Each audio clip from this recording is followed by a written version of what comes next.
Assalamu alaikum. Welcome to Master Waterfordine Muhammad Sunday Public Address and Ta'aleem. Today is Pioneer Sunday with Imam Dr. Nasir Ahmad.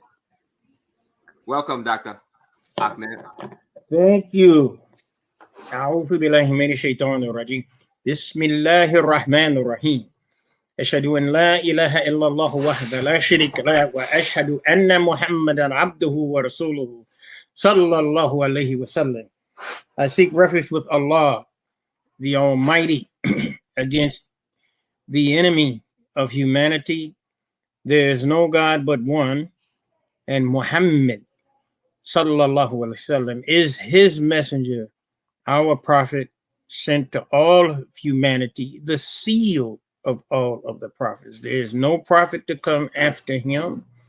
There is no religious book to come after the Quran. That is the last revelation and complete revelation for all of humanity.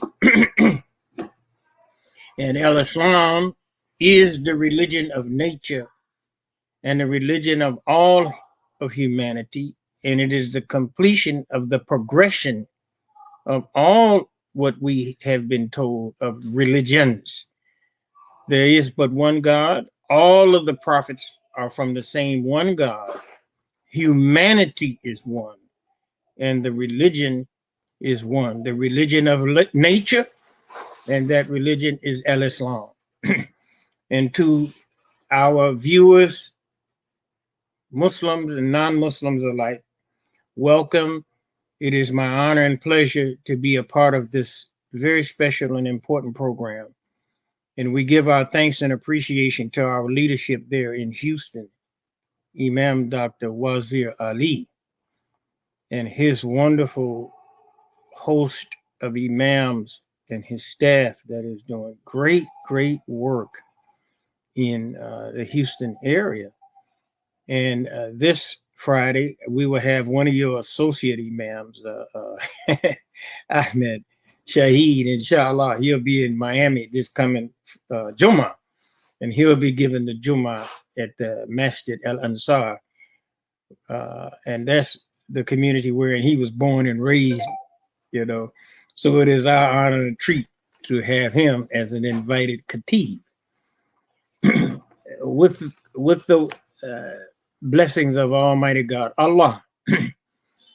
I began there in Chicago. That's my birthplace, which was in the day and time was called Mosque Number 2.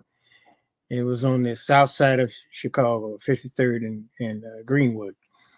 And when I was a small child, I would say 7, 8 years old, I would walk to school. And the school that I would walk to was a Catholic school. And en route going there, I would have to cross one of the names of the street called Madison. And the Catholic school was on Washington Boulevard, but I'd had to cross Madison. And on Madison, about 4 blocks from where I lived, was the mosque on the west side of Chicago. And the cleanest and the most decent of men in the African American community were the men in the temple, as we called it, Temple of Islam, number 2, on the west side of Chicago. And I would see them every week, and I would be impressed. But being that young, I really didn't understand the differences in religion. But I remembered their cleanliness and their decency. And about once or twice a year, my parents would drive us on what we call the outer drive on the south side of Chicago, just taking us around sightseeing. And once or twice a year, we would see the Muslims gathered together. The women in their beautiful white flowing gowns, MGT, GCC as it was known in the Nation of Islam. And we would see the men in their FOI uniform. It was very, very attractive. As I said, they were the cleanest and most decent group at that time when I was a child. That was around 1955, 56, around then, and even earlier. And I was always attracted to the group, but my parents had us in the church, so we didn't have any association. We didn't have any friends at that time that were in the temple or the mosque. So there was no way that we could visit when I was a small child. But as I got older, my first encounter with the Muslims, I must have been about 10 or 11 years old. And the brother came past the neighborhood selling the Muhammad Speaks. And he asked the question, who was God? And I told him, Jesus. And he said, where is God? And I pointed up like this. And he said, where is heaven? And I pointed up like this. And he said, where is hell? And I pointed down, right? And he asked me who the devil, and I couldn't answer that question. So then he proceeded to tell me that the black man was God. And now, mind you, I'm 10, 11 years old, first time hearing this. And, I'm raised in the Catholic Church. So, it's all pure white images everywhere. You know what I mean? And so I pointed upwards for heaven and pointed down for hell. And he said, no, all of that is wrong. Your heaven and your hell is right here. And then he proceeded to say, the black man was God and the white man was the devil. So naturally, I was torn inside myself. And the part that I liked was the part where he told me the black man was God, because up to that point, God was everything but black, And that was the thing that sent me on my course to the community of Islam, then at that time called the Nation of Islam. And so I was in my early 20s when I finally made the decision to go to the mosque. And as I said, it was on the south side of Chicago. And that was they used to have the teachings on Wednesday and Fridays and Sundays. That's when you could go and visit the mosque and hear the teachings of the Nation of Islam. The leader at that time was the Honorable Elijah Muhammad, the father of Imam W. Dean Muhammad. And we had a special teachings back then, of which I'm not going to go into right now. Maybe some subsequent time I could do some of those teachings and share. But one thing that we were taught in the Nation of Islam is get some of this good earth. That was one of the teachings. And we would always hear that only in English. And I had no idea that that was the influence from the Quran. And the reason why I'm saying that, in that time, we didn't read the Quran. We were reading the Bible. And the Honorable Elijah Muhammad told us that his teacher, Father Muhammad, told him, keep the Quran on the highest shelf in your house. And Father Muhammad, the teacher of the Honorable Elijah Muhammad, told him, don't worry about teaching your children the religion, teaching a community the religion. Your children will be the one to teach the community the religion, the Quran, and etc.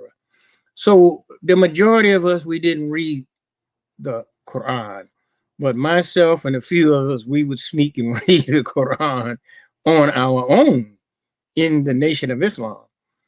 And this was in 1970, 71. And we had Arabic classes, and Imam Kazim was in the class. As a matter of fact, he returned he was in the community, I think, a year and a half or 2 years before me. So he and I were in the Arabic class, and he was in the Arabic class before me. And so our teacher at that time was Ali Baghdadi. He was a Palestinian, and he was a mathematician. He was a computer engineer, in the academic and business world, but he was good when it came to teaching the Arabic.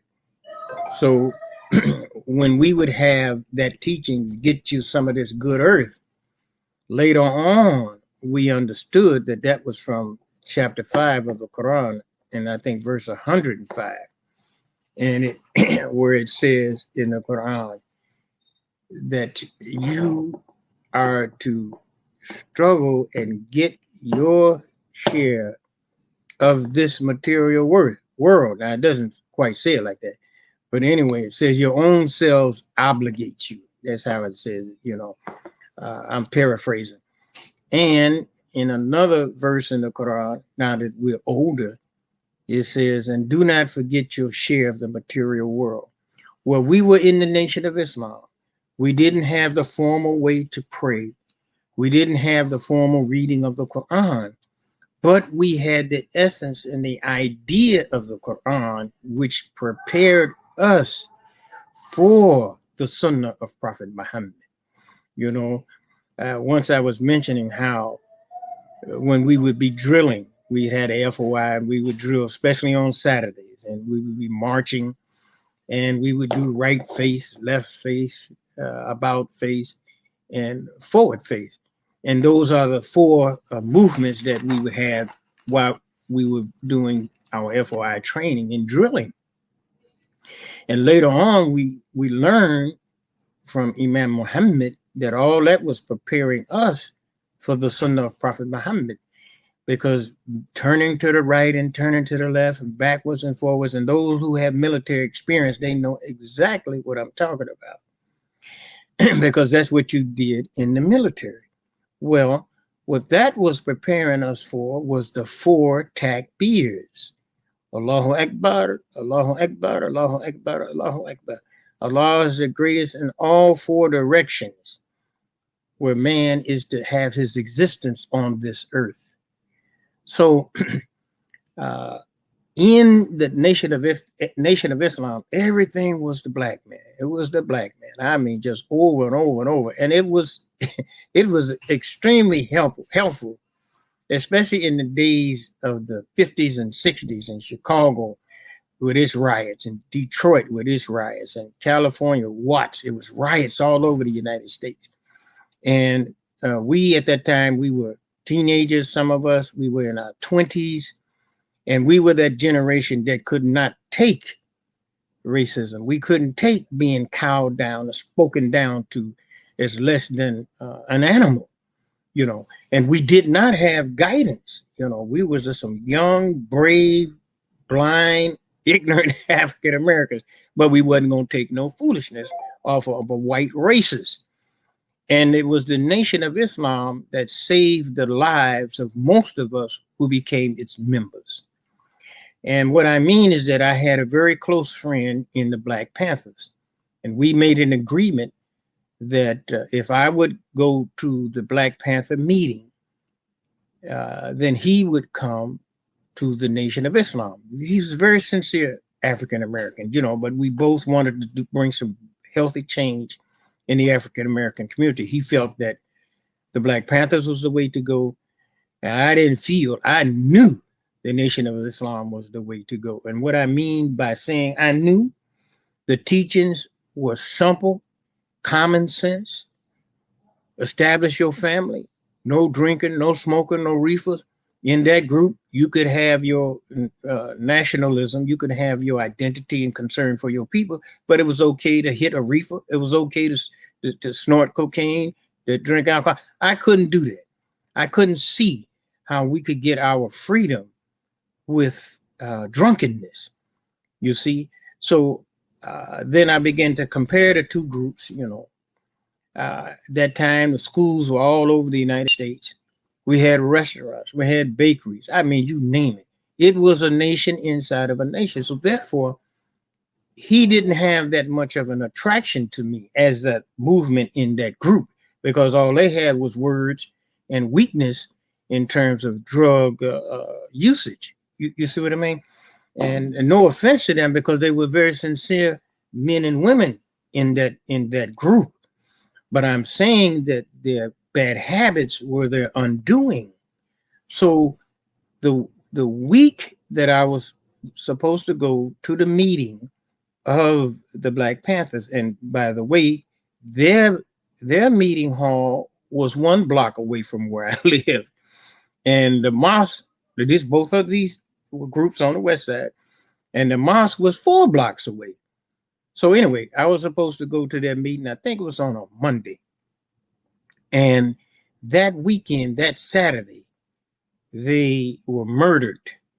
The police department came on them in the middle of the night because they were infiltrators in the group, and so they raided their meeting hall, claiming that they had arms stored against the country, the city in particular. So they came there and they murdered those people in the night. The leader, Huey P. Newton, and my friend were killed in that activity. So that was proof for me that I had made the best decision, you know, at that day and time, because the Honorable Elijah Muhammad would tell us, do not carry any weapons and things of this nature, that Allah would defend the Muslims. And he would tell us that they have soldiers and they have guns, and Allah has soldiers. And he told us Allah's soldiers were the hurricanes, the tornadoes, the earthquakes, and things of this nature. And he would say, and those are the best soldiers in the army of Allah. So it was those who believe you didn't have a problem, because you would see these devastations of nature against an unjust society. And so we interpreted it as the war against evil, back in that time. So when I came into the community, I met Kazim maybe about 6 months after I was in the community, when I learned of the FOI. And then the two of us, we would work, and we opened up about 19 mosques in and around Chicago. And he might have been 19 or 20 years old. I was 20 something years old at that time. And that's how excited we were about the words of the Honorable Elijah Muhammad. We hadn't even got to Imam W.D. Muhammad yet, And so we did this for, I think, about 3 or 4 years. We would go to the drug houses. We would go into the streets. We'd go to the beach. We'd go to the park. We'd go to the high schools. We'd go to the colleges. It didn't make a difference to us. We didn't have any fear. We didn't know what fear was. We were so excited to have half knowledge as compared to no knowledge, that we felt that we could change the world with what we had from the Honorable Elijah Muhammad. Not only that, we would have what we would call fishing, meaning we would have cars, we would have buses, and we would set up meetings where we would go to the various organizations, and we would give a little information about the history of the Nation of Islam. And then we would invite the people to come and take a tour of all of the properties that we had in Chicago. They would take them on a tour of the restaurant, a tour of the printing press, the tour of the library, the tour of the school. And so many people who would come on those tours would be fascinated by the material achievement of the community, and really fascinated when they saw the total administration was from African Americans, not a Caucasian anywhere in sight. Now this is truly amazing, and I'm trying to give the picture. And then in the time, because this existed nowhere on this magnitude anywhere in the United States, no matter what state you went to, you didn't see this kind of development, community life in the African American community, unless it was in the relationship with the Honorable Elijah Muhammad at that time. Well, in his last year of his life, Imam W.D. Muhammad began to come back into the community, and he was given permission by the Honorable Elijah Muhammad to begin teaching again. He was put out, and maybe another time we can go into why he was put out. But he always had respect for his father. And we were taught in the Nation of Islam that Imam W.D. Muhammad, Farid Muhammad, the teacher of Elijah Muhammad, wrote his name on the wall, that is W.D. Muhammad's name on the wall, and taught all of his family members and all of the Muslims before he was born that this would be the one of the children to help Fard Muhammad and Elijah Muhammad. No other minister was named, whether it was his family member or some associate minister in one of the mosques throughout the country. Okay, so now all of the pioneers, they know what I'm telling you. That the leader, said Imam W.D. Muhammad, would be the one to help his father, Elijah Muhammad. So this was drilled into us, you know. So we had great anticipation to hear Imam Muhammad. So the first time I heard him was on a Sunday afternoon in the first resurrection. And it was on 53rd and Greenwood. And he began to talk. And dear listeners, nobody, no minister could capture your mind with pictures, word pictures, like he could do it. No, none of them. He was gifted with that, you know. And so this went on where we had the big mosque when we purchased it on 73rd and Stony Island. The only one that could fill that mosque up was the Honorable Elijah Muhammad himself. So as he began to have bouts with his illness, he couldn't come out as frequently as he wanted to. And so the mosque, or the at that time we called it mosque, wouldn't be filled. So we had a basement and we had an upstairs. The upstairs was the bigger auditorium area where it would be filled whenever the Honorable Elijah Muhammad would come out and address us. But the lower basement area would be used for days when he would not come out, like maybe on a Wednesday or Friday, or even some Sundays. And so what happened, as his illness began to progress, the believers, they just fell off in the attendance, either in the upstairs or the downstairs, because they wanted to hear the leader, Elijah Muhammad. But Imam W.D. Muhammad was given permission by his father to begin teaching. And he took the teachings not only in Chicago, he took it around the United States.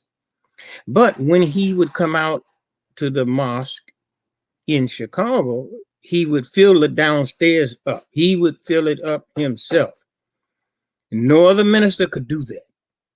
I don't care who it was. And I don't even want to tell you the names of the real popular ones. You know them. They couldn't fill it up. And so what happened, it got to the point where we had to move from the downstairs to the upstairs.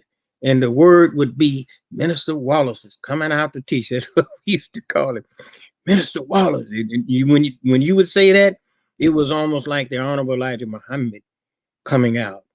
And what was unique about him is that he could use that blackboard. And he could draw pictures. He could put words on the blackboard. He could break it down for the least exposed in knowledge. And it was just so fascinating. It was so enlightening. So when the Honorable Elijah Muhammad finally passed, then the question became, who was going to be the next leader, you know? And it was a funny thing because it happened around Savior's Day, which is for us was we call Savior's Day, which is February 26th, you know. And what happened was we had all of our prominent ministers from around the country speak on that particular Sunday. And some of them spoke, I would say too many of them spoke from an emotional point of view, you know. But when the Imam Muhammad began to speak, it was silence in that place. It was the armory, which we would use almost every year in Chicago when it was held in Chicago. And you could hear a pin drop in China. And I'm not exaggerating. I mean this to be very sincere with you, because he was using language which was transitional language. Remember, at that time, Everything was black, black, black, black, black, black, black, right? And so he never accepted that Allah was a black man. He never accepted this. And that was one of the reasons why he was put out of the community.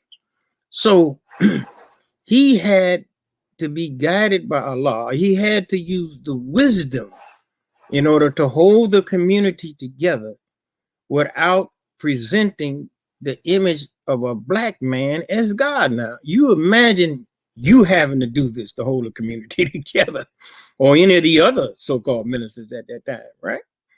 So you know what he told us? He said, in his first way to try to bring us in transitional knowledge, he said, Allah is a divine mind, M-I-N-D. I mean, that struck the young ones. We were young. We were not 20s, you know. And they got most of the pioneers too. But instead of saying Allah was a black man, or rather than saying Allah's not a black man, which would be too hurtful for the majority of that time, he was guided to say Allah was a divine mind. Now, when he said that, you could see everybody in the auditorium. They were like in a daze. Their mind was trying to grasp, how could Allah be a mind when we've been taught all this time he was a man and a black man? But it was so powerful. It was magnetic. It just held everyone in auto in suspension. You know, I can't even think of the word that I would like to use, but I know what I saw and I know what I felt myself. And so what happened, there was a young group of us. We were in our 20s, right? And it was almost just like the prophet. You know, when he began, he was, I think, in his 40s, right? And he had Abu Bakr and many of them in their 20s and younger. And it was the same kind of analogy, you know. Imam Muhammad in his 40s and we in our 20s and younger. And when he began to drop this information and these concepts, you know, like the one which you hear say all the time, woman means womb of mind. Now imagine this in 1975, how powerful that concept was, you know, and that man is mind, you know, to get us off of black consciousness, you know, that in itself was powerful psychology that nobody had anywhere in the world in the language context to be safe to bring about transition for a whole community. And just like Prophet Muhammad was the only prophet in world history to turn a community around from one religion to another. This has never been done before in history, before Muhammad the Prophet, sallallahu alaihi wasallam. Well, Imam Muhammad, having faith in Allah and the Quran, did the same thing. He turned us who had the corrupt form of religion, even though we might say it was Christianity or whatever you may want to call it, he turned us around by the thousands, hundreds of thousands. And what he did, and this is another thing that I happened to live to witness. In Chicago, he had a national hookup, and he was teaching us how to make salat, the difference between salat and dua. We would stand with our hands like this, and we were thinking in this position that this was salat. This is what we thought. We didn't know better. So he had to bring us out of all of that darkness and ignorance, you see. And so it came time for us to take Shahada. We thought we were Muslims because we used to write a letter, and you'd have to write a letter, and you'd have to write it exactly the way it was written, and you'd send it into Chicago, and then it would be read. And if it was any errors in the way you spelled T, if you didn't cross a T, a dot, and an I, you had to rewrite your letter all over again. Some people had to write that letter 5 and 6 and 10 times. I think I had to write it at least twice, you know, and it was frustrating if you didn't get it on the first time, because that's how much you were attracted to the community and how much you wanted to be a part of a community, because this was a community associated with Allah, and you were building a nation within a nation. Very powerful language, you know. and you felt a sense of pride and dignity and accomplishment and saving your people from failure and drunkenness and alcoholism, and you just name it, you know. And so you wanted to be a member as soon as you wrote that letter, you know. Yeah. And so what he told us then, that we were not Muslims, you know, and everybody was shocked. You know what I mean? We were hurt. And he told us, you have to take the Shahada, right? And he had said this, I think, about a month, maybe 2 months before the actual date. And so it had been buzzing around the United States and in Bermuda and Jamaica. You know, it wasn't just in the United States now. And so this was, I think, a Monday or maybe a Tuesday evening. It was a weekday. And it was on a telephone hookup. We used to call it back in that day. We didn't have Zoom like we have now, but it was a telephone hookup, conference call. And he gave the Shahada. Some people say it was a 500,000 on, some say 1,000,000.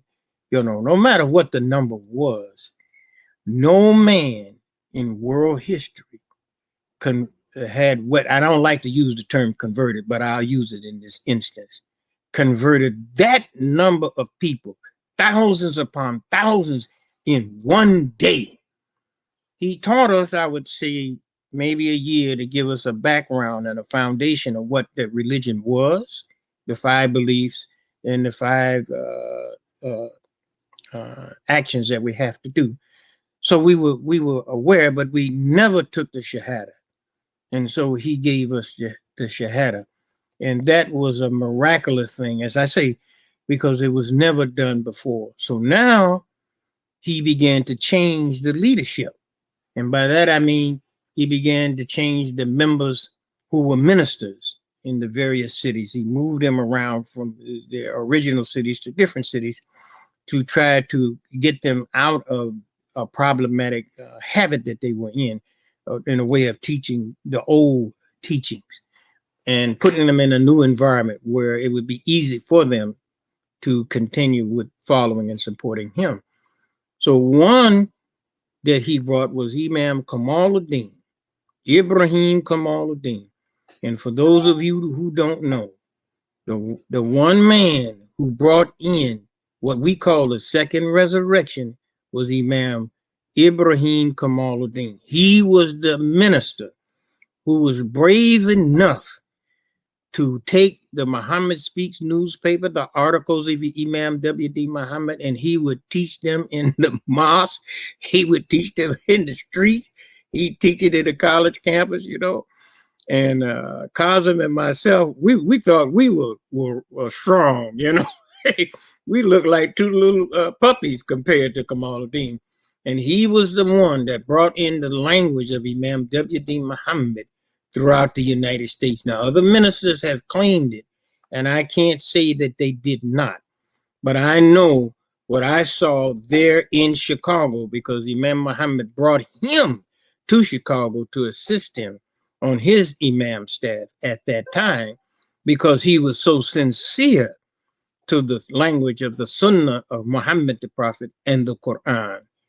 And so as a result of that, Imam Muhammad noticed Imam Kazim's enthusiasm. He noticed my enthusiasm.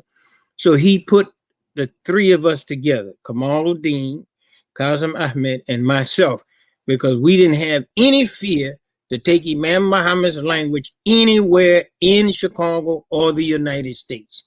And so he called us the New Earth Team.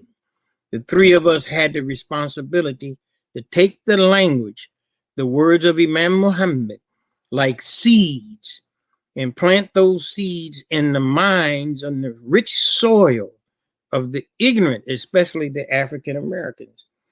And so they represented the earth, the healthy soil, like you put corn seeds in the ground. Well, the human mind at that time to us represented the soil upon which we had to plant the words of the Quran and the Sunnah of Muhammad the Prophet to develop the new people for the future. As Imam would tell us oftentimes, that we were the new creation We were not Africans.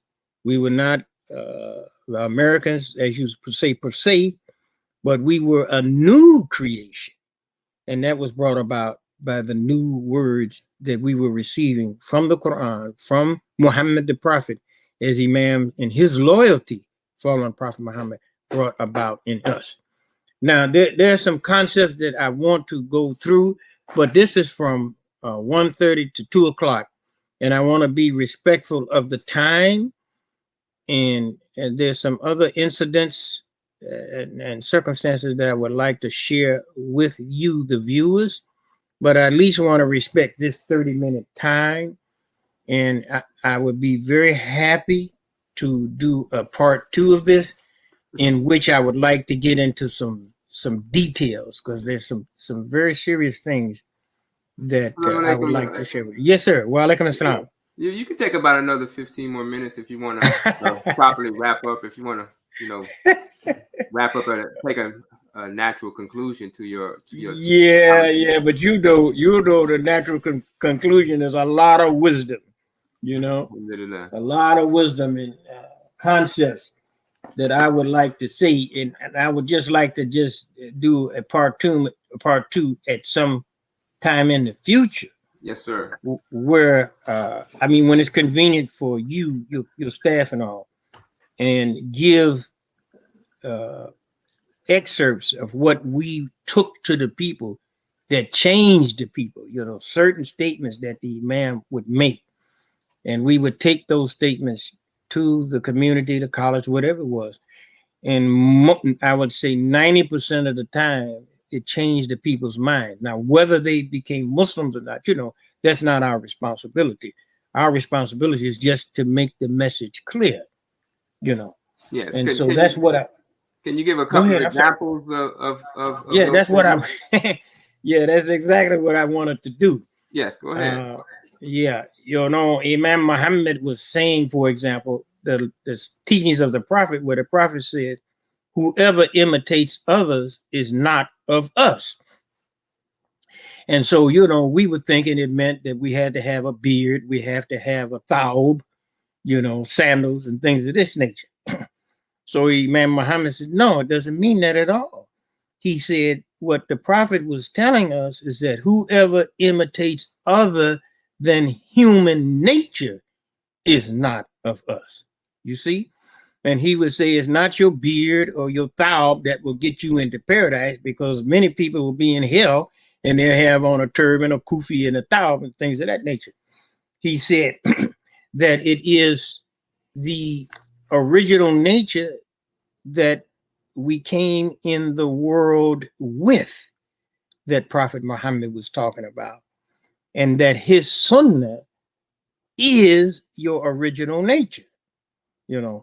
Simple concept, and so he would say, the people would tell him, that my nature wants whiskey, right? And Imam Muhammad would tell us to tell the people, say, no, you should tell them, you made your nature to want whiskey. Your nature did not want whiskey when you were born. Now, we're saying this into a group of people now, and these people some of them were total savages. You think you're back at the time of Muhammad the Prophet. And so he would tell us to ask them, so when you go to sleep at night, are you drinking the whiskey? Naturally they didn't have a response. And say, well, tell him to ask his wife, was he drinking whiskey during his sleep, right? So it would be little simple common sense techniques and statements like that would win over the majority of the people, and they would agree with us. Not that we know that they became Muslims, but at least it brought them where they willingly agreed with the comments that we were making. And it was the blessing being able to take a hadith like what I'm just saying with you now, and putting it in the colloquial language of the people, where the common people who couldn't speak Arabic could get the wisdom and make the changes in their life that was in the wisdom of the Prophet. So I want to kind of give some examples along this line, you know. And the other thing the Imam would say, we have the light that will remove the darkness from your mind. This is he said, tell this to the people. And in the Quran, you know, it says with Shamsi wa duhaha, right? You most of you know that verse, right? And so he said, when you talk to the people, you have to speak to them on their level, you know. And he would tell us, you have to speak to the ear that is open, you know. You can't speak to them with physics because they never went to college, you see. He says, if they're hungry, you have to speak to the ear of their stomach. You see, if they're unemployed, you'd have to speak to their ear of joblessness and things of that nature. So he would tell us, he would say that tells the people that the sunlight is not as powerful as the light that we have. And he would say, if you pull the curtain down, the sun can't come in. The people in the audience would say, yeah, that's true. He said, if you close the door, the sunlight can't come in. He said, but the light of knowledge that we are giving you, you can pull every shade and close every door, and the light will reach you. And so he said, tell the men that you are in Arabic, Arrijalu, for example. And Arrijalu means the legs. And so he said, tell them that the man in his mind is supposed to be like the legs on his body. And the legs on the body lifts the body up and carries the body from one point of progress to the next. He says, so you tell the men that your mind in Arabic is referred to as legs, and it is your thinking that is supposed to lift you up and your family out of poverty and carry you from one point of progress and success to the next. Most of the African American men got that concept, you know, and it turned so many of them on. Allahu Akbar. So that's what I want to do. I want to just show when we would go to this group and to that group, we would use a certain language of the Imam, and we would put it in a language context, depending on the level of the audience that we were in. You know, and Imam Muhammad was very concerned about it. Don't speak over the heads of the people. You know, speak to them on their level. Like Muhammad the Prophet would tell the Sahabas, he would tell them, when you teach, make it easy for the people, facilitate the knowledge for the people, you know. So that was very, very powerful. The same thing we're doing now. You know, we're doing the same thing now, but I'm just speaking now of history. This is in 1975, revolutionary knowledge, you know, to us, or we have heard this 1,000 times, but imagine the people hearing this for the first time. And most of the people would tell us, and I'm going to end this, the last thing I want to say, the majority of the people would tell us how much they appreciated the knowledge, and that they would say that if I become strong enough, the religion that I would join will be the Muslim religion. That's what they would tell us over and over again.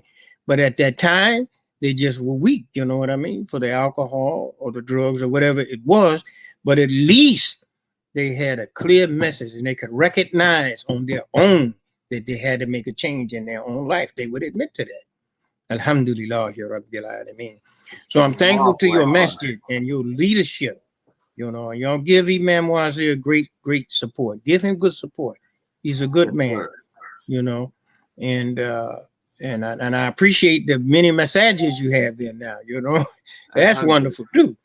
So I say, ربنا لا تزغ قلوبنا بعد إذ هديتنا وهب لنا من لدنك رحمة إنك أنت الوهاب. And the next time that we do this, I'm going to drop a lot of this wisdom, you know. Yes, sir. You know what I'm saying? That we did this in the first year. We did this in the second year. You see what I mean? Yes, and I sir. think the people probably would enjoy it better, you know. Oh, alhamdulillah. Thank you very much for the wisdom that you shared. And You're welcome. You know, You're welcome. We love you, young man, and your community. Assalamu alaikum wa rahmatullahi wa barakatuhu. Assalamu alaikum wa rahmatullahi wa barakatuh. And thank you again, Dr.